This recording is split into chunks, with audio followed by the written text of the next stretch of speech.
তো বন্ধুরা, আজকে এমন একটা জিনিস দেখাবো আপনাদেরকে। দেখেন আমি যে জায়গায় দাঁড়িয়ে আছি, এখান থেকে অলমোস্ট সব কিছু দেখা যাচ্ছে।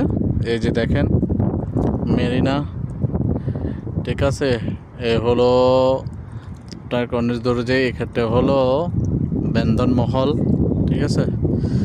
তারপরে যে বেন্দন মহলের পাশ দিয়ে এখানে আবার দেখেন একটা হোটেল, ওই যে লম্বা দেখা যাচ্ছে ওইটা হচ্ছে লোসেলের, ঠিক আছে। মানে আমাদের দেশে সাগরের এত গর্জন, সাগর থেকে আমরা 2-3 মাইল হ্যাঁ গিয়ে ফ্ল্যাট বাড়ি, ভবন, বিল্ডিং এই সেই করি, তাই না? আর এখানে দেখেন সাগরের বগলে কি একটা হোটেল, আজব না?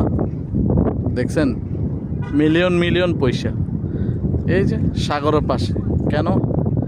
আরব সাগর অতটা গরম না, যে স্রোত বা যে ঢেউ এগুলো আরব সাগরের কাছে অনেকই কম, ঠিক আছে। এটা সৌন্দর্য, অনেকটা সৌন্দর্য।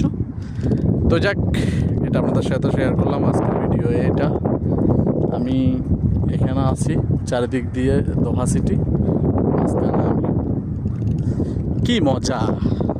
ওকে বাই, পাশে থাকবেন সবাই, লাইক কমেন্ট শেয়ার করে ভিডিও সাপোর্ট করে আরও উৎসাহিত করবেন আমাকে, কেমন? টেক কেয়ার, আল্লাহ হাফেজ। তো বন্ধুরা, আজকে এমন একটা জিনিস দেখাবো আপনাদেরকে। দেখেন আমি যে জায়গায় দাঁড়িয়ে আছি, এখান থেকে অলমোস্ট সব কিছু দেখা যাচ্ছে। এই যে দেখেন মেরিনা, ঠিক আছে, এ হলো আপনার কর্নিশ দরজে, এক্ষেত্রে হলো বেন্দন মহল, ঠিক আছে।